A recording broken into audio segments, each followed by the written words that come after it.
یہ 3 جج صاحبان کی ایک اور کمیٹی ہے جس کو کہتے ہیں وہ آئینی بینچ کی جو کمیٹی ہے. تو ان 2 کمیٹیوں کے حوالے سے انہوں نے کہا جی کہ انہوں نے غلط کیا, ہمارا جو جوڈیشل آرڈر تھا اس کو انتظامی فیصلے سے بدلنے کی کوشش کی, ہم نے جو کیس جہاں پہ لگانے کا کہا وہ کیس وہاں پہ نہیں لگایا گیا, لہٰذا اب انہوں نے کہا کہ ہم چیف جسٹس آف پاکستان کو کہتے ہیں کہ ان افراد کے خلاف, یعنی وہ کہتے ہیں اگر ہم چاہتے تو ان کے خلاف شو کاز نوٹس جاری کر سکتے تھے لیکن ہم نہیں کر رہے, تو یہ بھی ایک طرح کی کمزوری شو کی ہے. بھائی کر سکتے تھے تو کر دیتے, جو آئین اور قانون کہہ رہا ہے آپ نے اس کے مطابق چلنا ہے یا نظریہ ضرورت کے مطابق چلنا ہے. بہرحال وہ کہہ رہے ہیں مگر چیف جسٹس کو انہوں نے یہ کہہ دیا کہ ان ججز کے حوالے سے جو ہے وہ فل کورٹ بنایا جائے, اور فل کورٹ بنانا چیف جسٹس کا اختیار ہے. اب معاملہ یہ ہے کہ کیا چیف جسٹس اپنے ہی خلاف فل کورٹ بنائیں گے یا اپنی ہی آئینی عدالت کے خلاف فل کورٹ بنائیں گے. تو 26ویں آئینی ترمیم کا مسئلہ جو ہے وہ ابھی تک پھنسا ہوا ہے, اور سپریم کورٹ آف پاکستان میں ایک دنگل چل رہا ہے. یعنی پاکستان کا کوئی ادارہ بھی سیٹ نہیں رہنے دیا, سارا ہی کنٹروورشل کر دیا انہوں نے. یعنی یہ جتنا بھی پاکستان کے اندر رجیم چینج آپریشن کے بعد کھیل کھیلا گیا, پولیس کنٹروورشل فارغ, عدلیہ کنٹروورشل فارغ, میڈیا کے اندر لڑائیاں, میڈیا بھی فارغ, کوئی کریڈیبلٹی نہیں. پاکستان کی جو ملٹری اسٹیبلشمنٹ ہے جو بڑے لمبے عرصے سے ان کی بڑی پاپولیرٹی تھی وہ بھی فارغ. پاکستان کے سیاستدان سارے کے سارے ڈسکریڈٹ, کریڈٹ صرف ایک آدمی کے پاس ہے جو جیل میں بیٹھا ہوا ہے, قیدی نمبر 804, باقی سارے فارغ ہو گئے. اب سب لوگ اس کے اوپر جھلا رہے ہیں, کوئی چلا رہے ہیں. یعنی اس کے اوپر جسٹس جمال مندوکیل صاحب نے کہا کہ توہین کا مرتکب قرار دیا گیا, اب کمیٹی اجلاس میں نہیں جاؤں گا. تو معاملہ یہ ہے کہ کمیٹی کا انتظامی فیصلہ ہوتا ہے, آپ عدالتی فیصلے کو بدل کیسے سکتے ہیں کمیٹی کے اندر بیٹھ کے, یہ بات جج صاحبان نے اٹھائی ہے.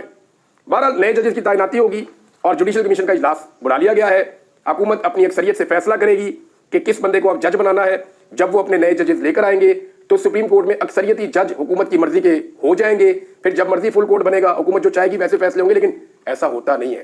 انہوں نے آج تک جو بھی کیا ہے نا وہ الٹا ہو گیا, اور ابھی وہ کہتے ہیں نا ہنود دلی دورست, ابھی بڑا ٹائم پڑا ہے اور بڑی چیزیں پڑی ہیں. آپ دیکھتے جائیں تماشا, یہ جو گڑھے کھود رہے ہیں ان کے اندر ایک وقت آئے گا یہ سارے خود ہی گریں گے. ایک اور چیز ناظرین آپ کو بتاتا ہوں, محسن نقوی کے دورے کے اوپر کیونکہ لگاتار بات ہوتی رہتی ہے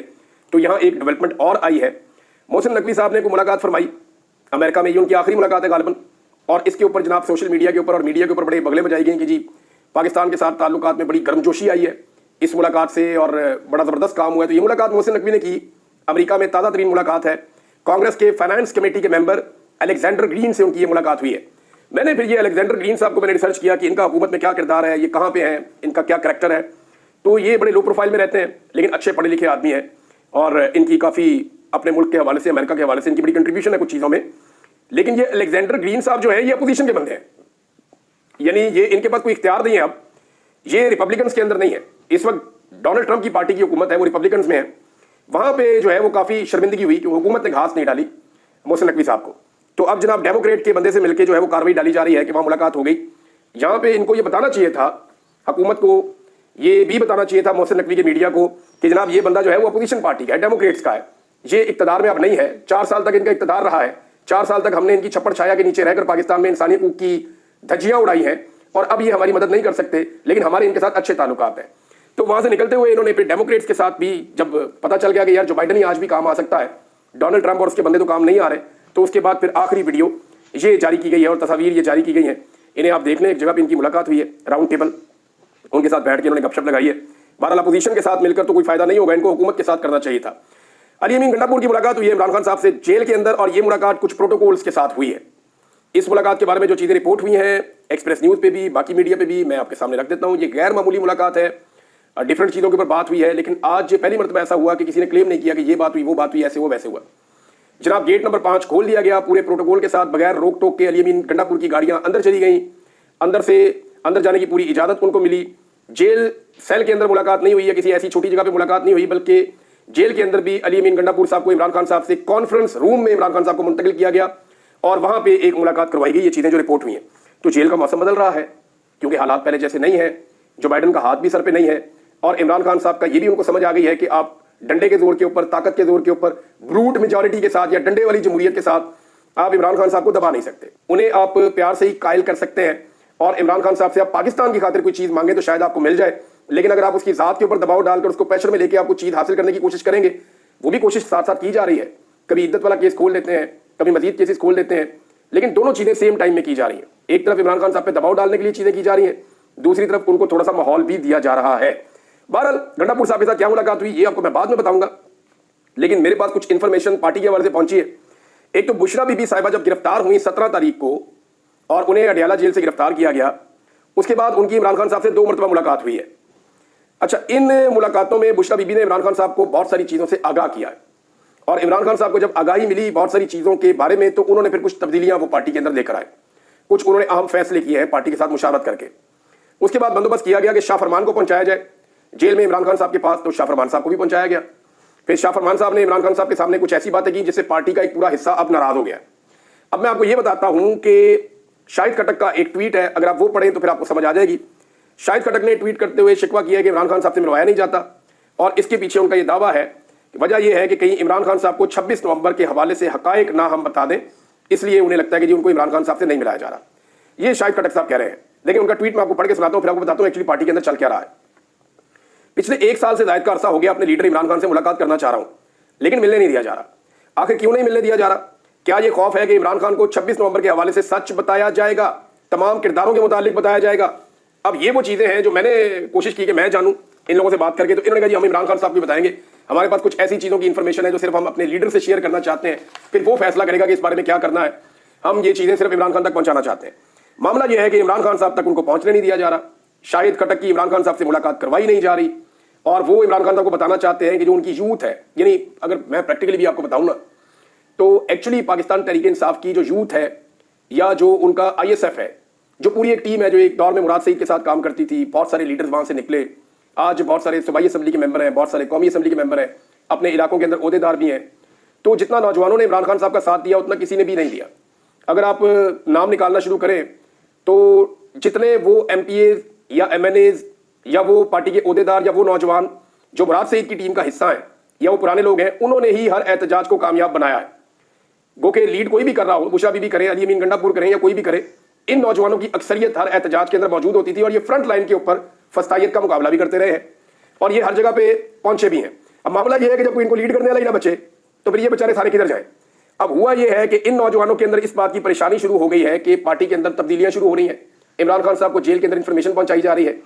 اور ان کے دماغ میں یہ ہے کہ ہمارے خلاف بھی انفارمیشن جیل کے اندر پہنچائی گئی ہے اور ہمیں بھی گندا کرنے کی کوشش کی جا رہی ہے، لہذا ہمارا موقف بھی عمران خان صاحب تک جانا چاہیے، اور ہمیں موقع ملنا چاہیے کہ ہم میں سے کوئی ایک جا کر ملے اور وہ جا کر عمران خان صاحب کو بتائے کہ کس کی وجہ سے ناکامی ہوئی، کون ہے جس نے نقصان پہنچایا، کس کا کیا کردار تھا، تو وہ سارے حقائق وہی بندہ بتا سکتا ہے جو گراؤنڈ کے اوپر ہو۔ تو یہ شاہد خٹک صاحب کا یا سہیل افریدی کا یا مینا خان افریدی کا یا شراز کا یا اور بہت سارے نوجوان ہیں جو اسمبلیوں کے اندر نہیں گئے، جنہوں نے الیکشن نہیں لڑے،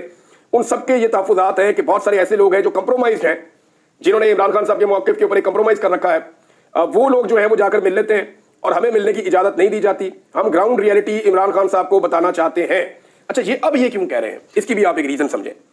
جب ایک جمود طاری ہوتا ہے نا، ہر چیز اپنی جگہ پہ رکی ہوئی ہوتی ہے، تو سب یہ سوچتے ہیں کہ ابھی سسٹم کے ساتھ ہمیں چلنا پڑے گا۔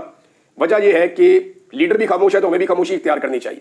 لیکن جب ہل جل شروع ہوتی ہے نا، جو عمران خان صاحب نے جیل کے اندر سے بیٹھ کر دی ہے، تو اس ہل جل کا امپیکٹ پوری پارٹی کے اوپر آتا ہے۔ اب وہ سارے لوگ کہہ رہے ہیں کہ کیونکہ ہل جل شروع ہو گئی ہے تو مزید حقائق عمران خان صاحب کو بتائے جائیں جن کی روشنی میں وہ بہتر فیصلے کر سکے، تو یہ سارے لوگ اس کے لیے کوشش کر رہے ہیں۔ پاکستان تحریک انصاف سے ناظرین بڑا کیٹیگوریکلی کہہ دیا ہے اور صاف صاف کہہ دیا ہے کہ کسی صورت بھی کل کے مذاکرات کے اندر پاکستان تحریک انصاف نہیں بیٹھے گی۔ یہ اس کے اوپر ان کا سٹیٹمنٹ آیا، کیونکہ جوڈیشل کمیشن حکومت کے پاس بنانے کا ایک آپشن تھا، حکومت نے جوڈیشل کمیشن بنایا ہی نہیں۔ کل حکومت کے ساتھ مذاکرات میں نہیں بیٹھیں گے، چیئرمین پاکستان تحریک انصاف نے یہ کہہ دیا ہے، اور انہوں نے کہا جی اس حوالے سے باضابطہ طور پر ہم نے آگاہ بھی کر دیا ہے۔ اسد کیسر تھے اور دیگر لوگ تھے، یہ بات کر رہے تھے میڈیا کے ساتھ، انہوں نے کہا کہ یہ حکومت جب سے آئی ہے جلد بازی میں قانون پاس کروا رہے ہیں، اور پیکا ایکٹ کے تحت جس کو بھی چاہے فیک نیوز کے زمرے میں یہ اٹھا لیں گے، واقعی اب تو یہی ہوگا۔ انہوں نے کہا کہ ہم میڈیا کے جائز حقوق کے ساتھ کھڑے ہیں، میڈیا ریاست کا چوتھا ستون ہے، میڈیا کے ذریعے ہمیں مسائل کے بارے میں پتہ چلتا ہے، اور آج اسی کی آواز دبانے کی کوشش کی جا رہی ہے۔ بہرحال انہوں نے کہا کہ مذاکرات کے حوالے سے ہم نے 7 دن کا وقت دیا تھا، ہم حکومت کے ساتھ کل کی میٹنگ میں نہیں بیٹھیں گے، سیکرٹری اسپیکر کو بھی ہم نے آگاہ کر دیا ہے کہ ہم مذاکرات کے اندر نہیں آ رہے۔ یہ عمران خان صاحب کا فیصلہ ہے۔ آپ اندازہ کریں، ایک بندہ جیل میں بیٹھا ہے، وہ کہتا ہے میں نہیں کرتا مذاکرات، اور جو باہر بیٹھے وہ کہتے ہیں جی آپ کیوں نہیں کرتے، آئے نہ بیٹھے مذاکرات کریں، ہمیں انگیج کریں۔ کتنا بڑا فرق ہے۔ یعنی یہ بار بار جب لوگ یہ بات کرتے ہیں نا، تو عمران خان روزانہ اس کو ثابت کرتے ہیں۔ باہر بیٹھے ہوئے لوگ عمران خان کے مخالفین بھی کہتے ہیں کہ ایسا لگتا ہے کہ باقی سارے جیل میں اور عمران خان اکیلا آزاد ہے۔ نواز شریف جو جہاں چاہے دل کرے وہ جا سکتا ہے، جو چاہے دل کرے وہ بول سکتا ہے، اور وہ بالکل خاموش ہے۔ عمران خان نے جیل سے بیٹھ کر نواز شریف کو گونگا کر دیا ہے، اور وہ جیل سے بیٹھ کر دھاڑتا ہے اور پورے پاکستان میں اس کی آواز جاتی ہے، اور اسی کے گرد پاکستان کی ساری سیاست گھومتی ہے۔ تو یہ اللہ رب العزت ہے جس کو وہ عزت دے، لیکن اس کے لیے آپ کو وہ فیصلے کرنے پڑتے ہیں جو اللہ کا حکم ہے۔ آپ کو ڈٹنا پڑتا ہے، حق کے ساتھ سچ کے ساتھ آپ کو کھڑے ہونا پڑتا ہے، آپ کو اللہ پہ بھروسہ کرنا پڑتا ہے اور صبر کرنا پڑتا ہے، آپ کو ڈیلیں ٹھکرانی پڑتی ہیں، آپ کو یہ دیکھنا ہوتا ہے کہ اسٹیبلشمنٹ پہ بھروسہ کروں یا اپنے رب پہ بھروسہ کروں۔ تو عمران خان صاحب نے تو اپنے رب پہ بھروسہ کیا ہے اور اپنی پارٹی کو جو احکامات انہوں نے جاری کیے ان کے مطابق پارٹی نے صاف کہہ دیا کہ کسی صورت حکومت کے ساتھ کل مذاکرات میں وہ کہہ رہے ہیں جی ہم نہیں بیٹھیں گے۔ اب ناظرین، مارنگ بلوچ صاحبہ جو ہیں وہ بلوچستان میں احتجاج کر رہی ہیں اور یہ لگاتار بڑے لمبے عرصے سے احتجاج کر رہی ہیں اور ان کا احتجاج جو ہے وہ حق بجانے پہ، وہ لوگ یہ جاننا چاہتے ہیں کہ ان کے پیارے جو لاپتہ ہوئے ہیں وہ کہاں ہیں، ان کے پاس لسٹیں ہیں، ان کے پاس نام ہیں، وہ بار بار یہ پوچھتے ہیں، وہ ریاست کا ہر دروازہ کھٹکھٹاتے ہیں، وہ اسلام آباد آئے، سردیوں میں ان کے اوپر پانی پھینکا گیا، ان سے کمبل چھین لیے گئے، انہیں جو ہے وہ سردی کے اندر ٹٹرنے پہ مجبور کیا گیا، ان کو کھانا نہیں آنے دینے دیتے تھے ان کے پاس، انہیں مجبور کرتے تھے، وہاں بزرگ موجود تھے، خواتین موجود تھیں، ہم نے ان کی وہ بری حالت بھی دیکھی اپنی بلوچ خواتین کی اور بزرگوں کی، وہ اپنے بچوں کے لیے، اپنے بھائیوں کے لیے، اپنے والد کے لیے، اپنی فیملی کے لیے وہ لوگ وہاں آ کر بیٹھے تھے۔ اور لاپتہ افراد کا مسئلہ پاکستان کے سنگین ترین انسانی حقوق کے مسائل میں سے ایک ہے۔ پاکستان میں اگر انسانی حقوق کا کوئی سب سے بڑا مسئلہ ہے، سب سے بڑی وائلیشن ہو رہی ہے، تو وہ پاکستان کی انٹیلیجنس ایجنسیاں جو انسانوں کو لاپتہ کر رہی ہیں، خصوصاً بلوچوں کو، کشمیریوں کو، اب پنجاب کے اندر بھی بے شمار لوگوں کو کیا ہے، میں اس کا وکٹم رہا ہوں، قبائلی علاقوں سے پشتونوں کو جو لاپتہ کیا جاتا ہے، یہ بہت بڑا ظلم ہے، اس کو فوراً روکنا چاہیے۔ پاکستان کی عدلیہ کو، انسانی حقوق کی تنظیموں کو، پولیٹیکل پارٹیز کو، میڈیا کو، سب کو اس کے اندر اپنا رول پلے کرنا چاہیے۔ جو ماضی میں نہیں کر پائے وہ آج سے شروع کریں اور اس کے لیے آواز اٹھائیں۔ اب مارنگ بلوچ صاحبہ کے جلسے کے اوپر کریک ڈاؤن کر دیا انہوں نے، وہاں پہ مواصلات بند کر دیے، رابطے بند کر دیے، جدھر وہ بیچارے احتجاج کرتے ہیں سب سے پہلے راستے بند کر دیتے ہیں، پھر وہاں کا انٹرنیٹ بند کر دیتے ہیں، وہاں کا موبائل فون بند کر دیتے ہیں،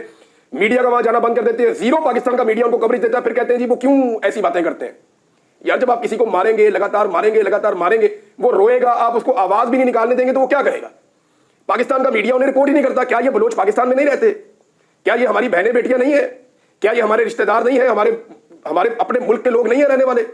ان کے بہت سارے رشتہ دار، ان کے جاننے والے جو ہیں وہ پنجاب میں رہتے ہیں، خیبر پختونخوا میں رہتے ہیں، وہ ہمارے بیچ میں روزانہ چلتے پھرتے ہیں، ہمارے ساتھ اٹھتے بیٹھتے ہیں، کھاتے پیتے ہیں۔ معاملہ یہ ہے کہ ان کی تکلیف کو ہم کیوں محسوس نہیں کرتے، ہمارا میڈیا کیوں نہیں دکھاتا؟ جب آپ ان کو نہیں دکھاتے تو انہیں ایسا لگتا ہے کہ شاید یہ ریاست ان سے پیار ہی نہیں کرتی، انہیں لگتا ہے کہ یہ میڈیا ان کا نہیں ہے یا ان کا اس میڈیا میں یا اس ملک میں کوئی حصہ نہیں ہے، تو اس طرح محرومیاں پیدا ہوتی ہیں اور یہی محرومیاں کل کو جا کے ایسی چیزوں کا باعث بنتی ہیں جو بڑے سانحات ہو جاتے ہیں۔ تو میری اب بھی گزارش ہے ریاست سے کہ ہوش کے ناخن لے۔ پاکستان تحریک انصاف نے بھی کہا کہ حکومت ہوش کے ناخن لے، ہم اس کی مذمت کرتے ہیں جو کریک ڈاؤن کیا گیا ہے مارنگ بلوچ کے جلسے کے اوپر، یہ ظلم ہے، زیادتی ہے، اس کو رکنا چاہیے۔